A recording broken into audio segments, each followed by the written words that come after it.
நீங்கள் பார்த்துக் கொண்டிருப்பது உங்கள் விஜய்.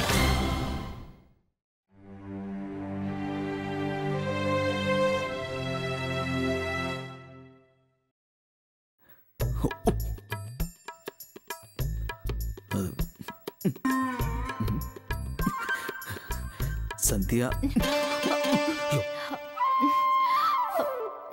சாரி. ஒன்றாவல ஒன்றும் இல்லை. சந்தியா, நீங்கள் சாயந்தரம் 6 மணிக்கு ரெடியாக இருக்கீங்களா? நாம் வெளியே போகிறோம். எங்க? ஸ்வீட் டெலிவரி பண்றதுக்கு போகணுமா? ஆ ஆ ஆ இல்லை இல்லை, டெலிவரி பண்ணுறதுக்கு போகணும் தான். ஆனால் ரெடியாக சொன்னது அதுக்காக இல்லை. அப்புறம் என்ன விஷயம் சொல்லுங்க. இல்லை இல்லை, நம்ம எங்கேயும் போல. ஒன்றும் இல்லை சந்தியா, நான் கடைக்கு போறேன். என்னங்க? கொம்பு. என்னங்க, தயவு பண்ணி என்ன விஷயம் சொல்லுங்க. எதுக்காக இப்படி பதட்டப்படுறீங்க? நம்ம எங்க போகணும்? ஒன்றும் இல்லை, நம்ம சினிமாக்கு.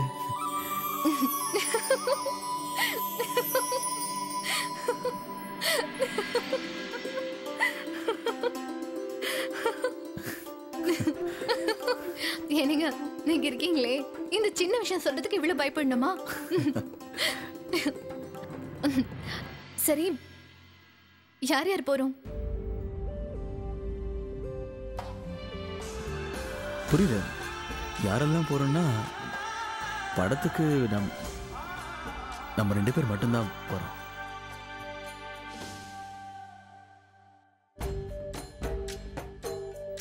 இல்ல இல்ல, எனக்கு தெரியாது.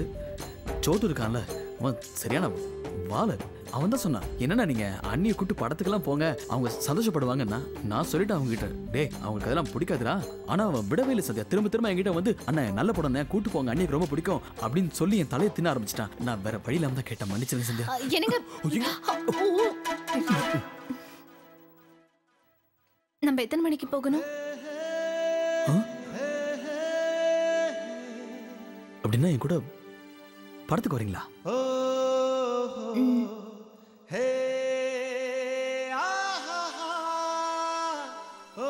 எத்தனை மணிக்கு கிளம்பணும்? 6 மணிக்கு. இல்ல இல்ல, எனக்கு தெரியாது. சோட்டு தான் சொன்னான், அண்ணியை 6 மணி ஷோ கூட்டு போங்கன்னு. தியேட்டர்ல அவ்வளவு கூட்டம் இருக்காது, நீங்க நிம்மதியா படம் பார்க்கலாம்னா. நமக்கு அதெல்லாம் தெரியாது. சரி பார்க்கலான்னு ஒரு. சந்தியா, நான் லேட்டாகவும் வேணான்னு முதலே சொன்னேன். ஆனா சரிங்க, நான் ரெடி ஆயிடுறேன். நான் அப்பவே சோட்டு கிட்ட சொன்னேன், டே அன்னைக்கு படம்லாம் பிடிக்காதுன்னு சொல்ல மாட்டாங்க, பாப்பாங்கடா. எனக்கு தான் நேரம் இல்லையே. சந்தியா, இதுல ஒரு சின்ன சிக்கல் இருக்கு. நான் 5 மணிக்கு ஒரு இடத்துக்கு ஸ்வீட் டெலிவரி பண்ண போனோம். நீங்க தப்பா எடுத்துக்கலன்னா நேரா நீங்க சினிமா தியேட்டருக்கே வந்துருங்க. நான் வேலையை முடிச்சுட்டு அப்படியே வந்துடுறேன், டிக்கெட் எடுத்துடலாம். சரி. அப்போ நான் கடைக்கு போட்டுமா? சரி.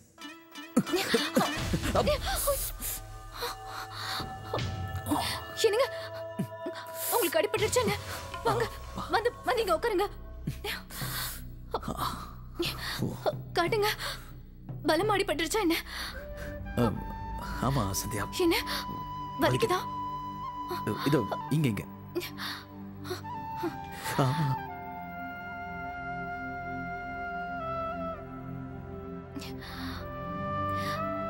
என்னங்க, உங்களுக்கு ரொம்ப அதிகமா வலிக்குதா என்ன?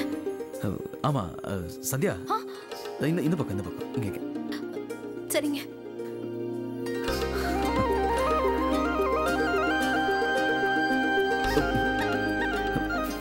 சந்தியா,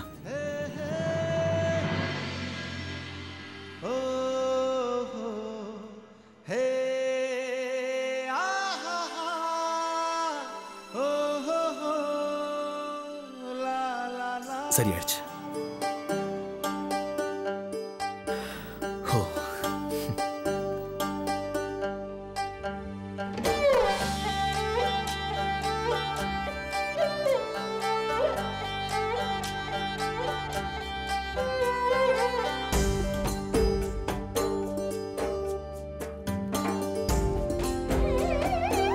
இந்தாங்க.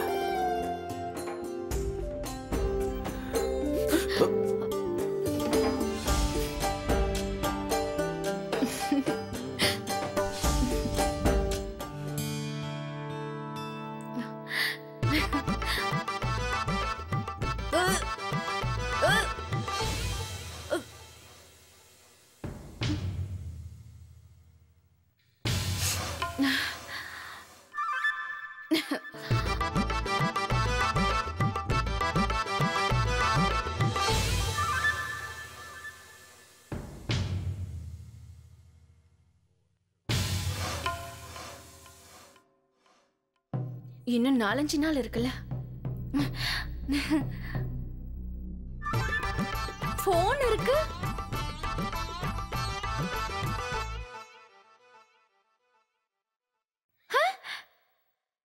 இந்த போன்ல வயர காணோம். டப்பா போனா இருக்கும்.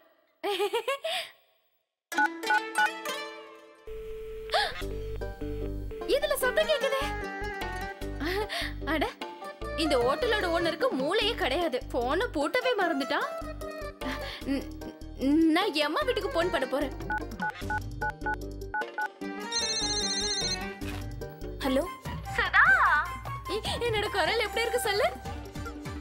கண்டிப்பா குரல் நல்லா இருக்கும், ஏன்னா நான் மூணார்ல இருந்து பேசுறேன்ல. ஆமா சுதா, டீ குடிச்சே இல்லன்னு சொல்லு. இன்னொரு விஷயமா சொல்லு. பக்கத்து வீட்டு அக்கா இருக்காங்கல்ல, எப்பவுமே காஸ்ட்லியான புடவைலாம் கட்டிட்டு வருமே, அவங்க நம்ம வீட்டுக்கு வந்தாங்களா? என்ன பத்தி ஏதாவது கேட்டாங்களா? இல்லையே. இல்லையா? அவ என்ன பத்தி கேக்கலனா மட்டும் எனக்கு என்ன வந்துச்சு? அக்கா, இன்னைக்கு போன்ல ஒரு கதையெல்லாம் பேசிட்டு இருக்கீங்க. ஆனா எப்பவுமே பணம் அதிகமாயிடும்னு சொல்லிட்டு 2 நிமிஷம் தானே பேசுவீங்க. ஐயோ வாய மூடு. ஆமா, என் செல்ல தங்கச்சில நான் உனக்கு ஒரு முக்கியமான வேலை கொடுத்தேன்ல, என் புகுந்த வீட்டுக்கு போக சொன்னனே, இன்னைக்கே என் புகுந்த வீட்டுக்கு போய. ஆனா அக்கா, பொய் சொல்ல வேண்டிய அவசியம் என்ன இருக்கு சொல்லுங்க. உங்க அத்தை ஒண்ணு அங்க வந்து உங்களை பார்க்க போறது இல்லைல்ல. ஐயோ, உனக்கு என் சந்தியாக்காவை பத்தி ஒண்ணுமே தெரியாது. போன ஜென்மத்துல அவங்க போலீஸா இருந்திருப்பாங்கன்னு நினைக்கிறேன். அவங்களுக்கு சின்ன சந்தேகம் வந்துருச்சுன்னா கூட அத்தை கைய புடிச்சுக்கிட்டு நேரா நம்ம வீட்டுக்கு வந்துருவாங்க. அங்க வந்து உங்க பாட்டி மை எங்க இருக்காங்கன்னு கேட்பாங்க, மீனா எங்கன்னு வாங்க. அதனால நான் சொல்றத கேளு. அந்த வீட்டுல இருக்கிறவங்க எல்லாருக்கும் சந்தேகம் வரதுக்கு முன்னாடியே நீ அந்த வீட்டுக்கு போகணும், சரியா? தயவு செஞ்சு போயிடு. ஒருவேளை அத்தை உன்கிட்ட நீ மட்டும் ஏமா அந்த வீட்டுக்கு போலன்னு கேட்டாங்கன்னா அவங்க கிட்ட தெளிவா சொல்லிடு, அத்தை எனக்கு பரீட்சை போயிட்டு இருக்கு, அதனால என்னால போக முடியலன்னு. நான் கவனமா படிக்கணும்னு சொல்லு, புரியுதா? சரி சரி சரி, நான் போனை வைக்கிறேன். ஏன் அக்கா இப்படி தொல்லை பண்றாங்கன்னு தெரியல. இனி சந்தியாக்கா பிரச்சனையும் கிடையாது, இனி எனக்கு ஒரு தொல்லையும் இல்ல. பாருங்கக்கா, இப்ப நீங்க என்ன வேணாலும் பண்ணுங்க, உங்களுக்கு என்ன பத்தின எந்த உண்மையும் தெரியாது. இனிமே நான் உங்ககிட்ட மாட்டிக்க மாட்டேன். இந்த மீனாவை இனி யாரும் அடிச்சுக்க முடியாது.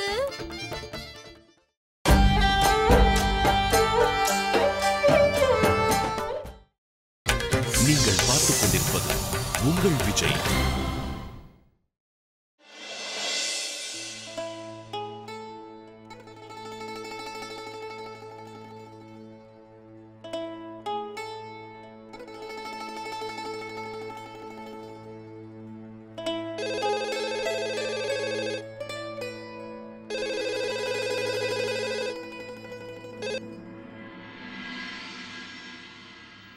ஹலோ மேடம், நான் இன்ஸ்பெக்டர் மதுசூதன் பேசுகிறேன். நான் சந்தியா கிட்ட கொஞ்சம் பேசலாங்களா? சார், நான் சந்தியா தான் பேசுறேன். நீங்கள் ஒரு கேஸ் ரிலேட்டடாக இங்கே வந்து என்கொயரி பண்ணியிருந்தீங்களா? அந்த ஃபைல் எங்களுக்கு கிடச்சிருச்சு மேடம். நீங்கள் போலீஸ் ஸ்டேஷன் வந்து கலெக்ட் பண்ணிக்கலாம். சரி, ரொம்ப ரொம்ப தேங்க்ஸ் சார். நான் இப்போயே வந்து கலெக்ட் பண்ணிக்கிறேன். சரி.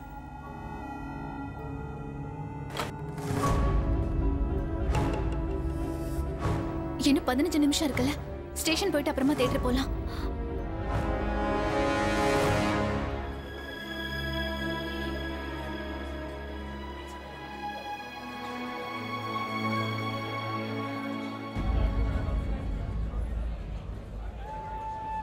நேரமாச்சு, சந்தியாவின்னு காணுமே.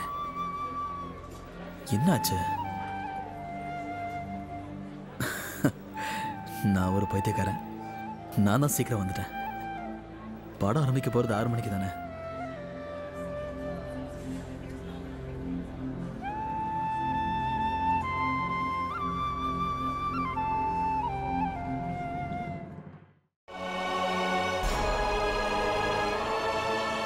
சார் நான் உள்ள வரலாமா? வாங்க வாங்க சந்தியா, உட்காருங்க. வந்து உட்காருங்க. Thanks sir. நீங்க பண்ணிருக்க இந்த உதவியை நான் எப்பவுமே மறக்கவே மாட்டேன். மேடம், நாங்கள் என்கொயரி பண்ணதில் எங்களுக்கு என்ன கிடைச்சதுன்னா, அந்த கால் ரிசீவ் ஆகிருக்கிறது கேபி காலேஜ் ரோட்டில் இருக்க பிசிஓல இருந்து. உங்களுக்கே தெரியும், அந்த ஏரியா ரொம்ப ரஷ்ஷாக இருக்கும், நிறைய பேர் வந்து போவாங்க. அதனால எங்களால் அந்த ஃபோன் பண்ணது யாருன்னு கண்டுபிடிச்சு அரெஸ்ட் பண்ண முடியலை. இன்ஸ்பெக்டர் சார், நீங்க வரக்கால் எல்லாத்தையுமே டேப் பண்ணுவீங்கல்ல? அஃப்கோர்ஸ் சார், நான் அப்ப அந்த ஃபோன் காலோட ரெக்கார்டிங்க கேட்கலாமா? நான் அதை கேட்டேன்னா பேசுறவங்களோட வாய்ஸ் என்னால ஐடென்டிஃபை பண்ண முடியும். கண்டிப்பாக மேடம், உடனே தரேன். ஜெயராஜ்.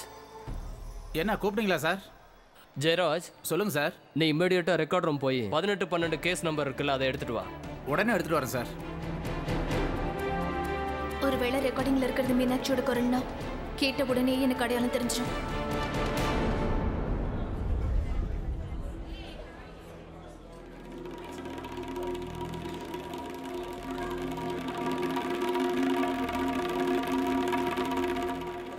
சந்தியா ஏன் இன்னும் காணோம்? இங்க எல்லாரும் வரிசையில் நின்று உள்ளே போக ஆரம்பிச்சிட்டாங்க.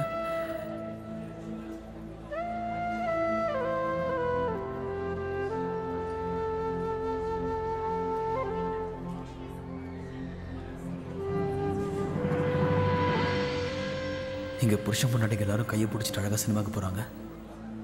சந்தியாவும் இதே மாதிரி என் கையை பிடிச்சிக்கிட்டு சேச்சே இல்லை, நான் ஒருத்தன் என்னென்னமா யோசிச்சுக்கிட்டேன், தேவையில்லாம கற்பனை பண்ணிட்டு இருக்கேன்.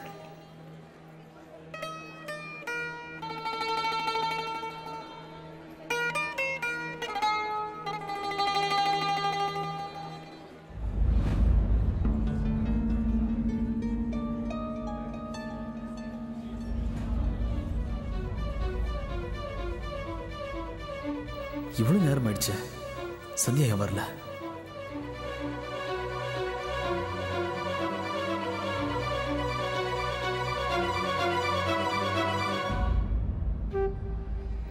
என்னங்க சார்?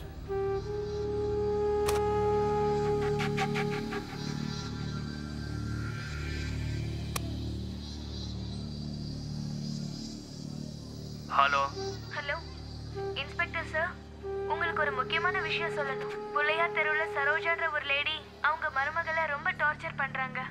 அவங்கள ரொம்ப அதிகமா அடிச்சிருக்காங்க, கொடுமைப்படுத்திருக்காங்க. ரொம்ப மோசமான நிலையில கஸ்தூர்பா நாயக் ஹாஸ்பிட்டல்ல அட்மிட் பண்ணிருக்கோம் sir. as per the law it's the domestic violence. அந்த சரோஜாவை கண்டிப்பா பனிஷ் பண்ணணும் sir. Please take immediate action. நீங்க யார் பேசுறது? உங்க பேரையும் அட்ரஸையும் சொல்லுங்க. Hello hello. இந்த குரல் மீனாட்சியோடது கிடையாது சார். இந்த ரெக்கார்டிங்கை நான் இன்னொரு வாட்டி கேட்கலாமா? கண்டிப்பா.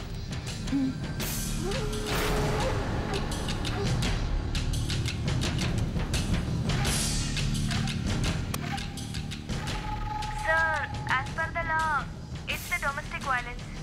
அந்த சரோஜாவை கண்டிப்பா பனிஷ் பண்ணணும் sir. Please take immediate action. இந்த குரல் யாரோடதுன்னு உங்களால கண்டுபிடிக்க முடிஞ்சதா? இல்ல சார். இன்ஸ்பெக்டர் சார், எனக்கு இந்த ரெக்கார்டிங்கோட ஒரு காப்பியை தர முடியுமா? நீங்க ஒன்று பண்ணுங்க சந்தியா மேடம், 2 நாளைக்கு அப்புறம் போலீஸ் ஸ்டேஷன் வந்து கலெக்ட் பண்ணிட்டு போங்க. Thank you sir. நான் வரேன்.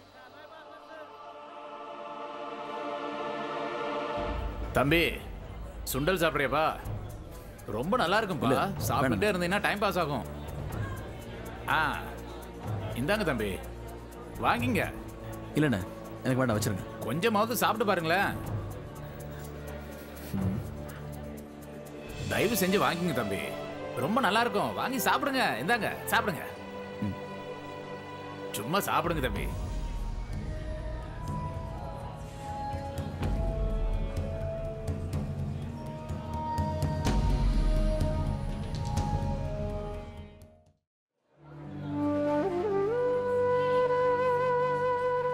அந்த வாய்ஸ் மீனாட்சியோடது கிடையாது அப்படின்னா அதுக்கு அர்த்தம் நான் சந்தேகப்பட்டது தப்பு.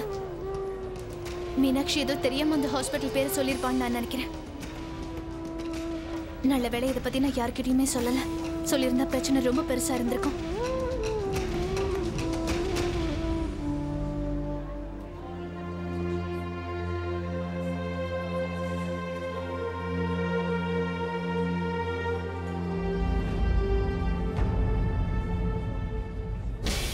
கடவுளே, அரைகளாவ போது சூர்யா எனக்காக சினிமா தியேட்டர்ல வெயிட் பண்ணிட்டு இருப்பாரே.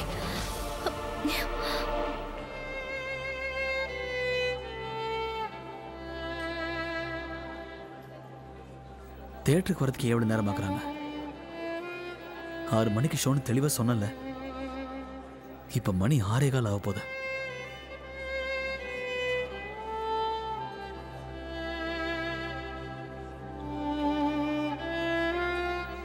சார் இந்த ஷோக்கு 2 டிக்கெட் கொடுங்க. இல்ல சார், இந்த ஷோக்கு டிக்கெட் இல்ல, டிக்கெட் ஃபுல் ஆயிடுச்சு. சார் ப்ளீஸ் பாருங்க சார், 2 டிக்கெட் தான். நான் ஒண்ணும் பண்ண முடியாது சார், ஷோ ஃபுல் ஆயிடுச்சு. சார் ப்ளீஸ் சார், 2 சீட் இருக்கான்னு பாருங்க sir. Sir please sir, ticket இல்ல, எடுத்து காலி. சார் ஒய்ஃபோட வந்திருக்கேன் சார். இல்ல சார், டிக்கெட் இல்ல. சொன்னா கேளுங்க சார், டிக்கெட் இல்ல. ஐயோ ப்ளீஸ் தயவு செஞ்சு ஒரு முறை பாருங்க சார், நான் உங்களை ரெக்வெஸ்ட் பண்ணி கேக்குறேன் சார். செக் பண்ணுங்க. ஒரு டிக்கெட் கூட இல்ல சார். ட்ரை பண்ணி பாருங்க சார் ப்ளீஸ் சார். வேற தேட்டர் போங்க சார். சரி வா போய் பானிபூரி சாப்பிடலாம். நான் தான் முதல்ல சொன்னேன்ல, முதல்ல போய் டிக்கெட் வாங்குங்கன்னு சொன்னேன்ல. சரி விடு, முதல்ல நம்ம போய் ஏதாவது சாப்பிடலாம். சார் ஒரு நிமிஷம். உங்களுக்கு டிக்கெட் கிடைக்கலன்னு நினைக்கிறேன். உங்களுக்கு ஆட்சேபணம் இல்லைன்னா நீங்க என் டிக்கெட்ல படம் பாருங்க சார். இல்ல இல்ல வேணாம் வேணாம், நான் பிளாக்ல வாங்க மாட்டேன். இல்ல இல்ல இருங்க சார், நான் பிளாக்ல வைக்கல. நானும் படம் பார்க்கலான்னு தான் வந்தேன். அது என்னன்னா ஒரு முக்கியமான வேலை ஞாபகம் வந்துருச்சு. நான் உடனே போக வேண்டியிருக்கு, அதனால தான். இருங்க இந்தாங்க பணம். இல்ல இல்ல பணம்லாம் வேணாம், நான் அதுக்காக கொடுக்கல. அது டிக்கெட் நான் முன்னாடியே வாங்கி வச்சிட்டேன். எனக்கு இதுக்கு மேல தேவைப்படாது. இல்ல பரவாயில்ல, நீங்களே வச்சுக்கோங்க. ஐயோ இல்ல இல்ல, நீங்க பணம் கண்டிப்பா வாங்கி ஆகணும். ஐயோ என்ன சார் நீங்க என்ன பண்றீங்க? ஏற்கனவே விளம்பரம்லாம் போட்டிருப்பாங்க. நீங்க போய் நிம்மதியா படம் பாருங்க சார், போங்க. ரொம்ப தேங்க்ஸுங்க.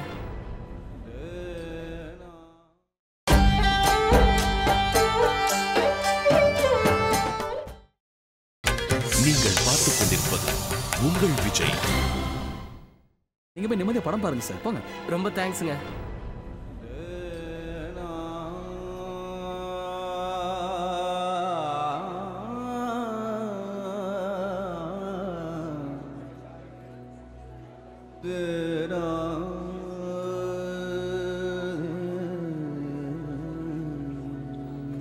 என்னங்க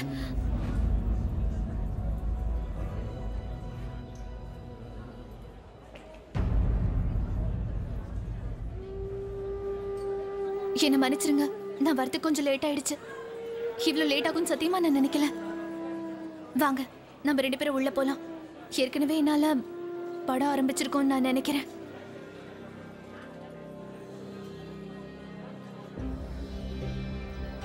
வாங்க நம்ம 2 பேரும் உள்ள போலாம். உங்களுக்கு விஷயம் தெரியாதுல்லமா? பாவம் அந்த தம்பி 1/2 மணி நேரமா உங்களுக்காக தான் காத்துட்டு இருக்காரு. ஆனா நீங்க வர்றதுக்கு தான் நேரம் ஆயிடுச்சு. நீங்க வரல இல்லையா, அதனால தம்பி வாங்கின டிக்கெட்டை இன்னொருத்தர் கொடுத்துட்டாரு.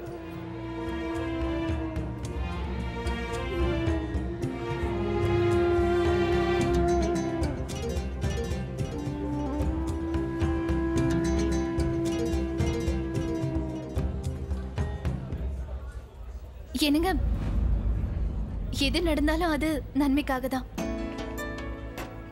இந்த போஸ்டர் பார்த்தாலே படம் நல்லா இருக்காதுன்னு நினைக்கிறேன்.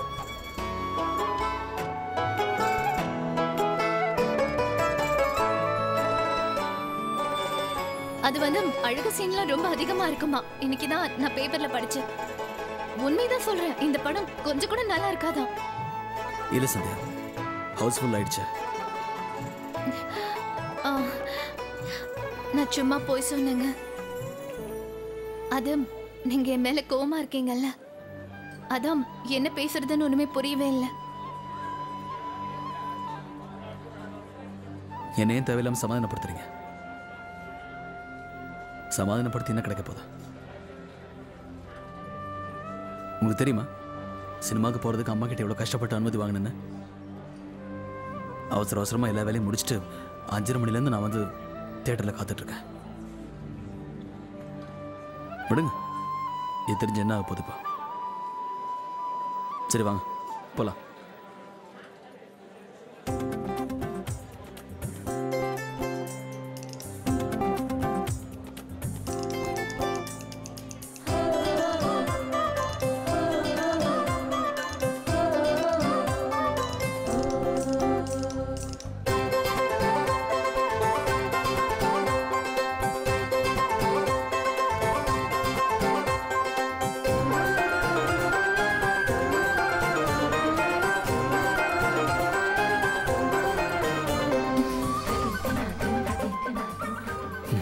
தாங்க.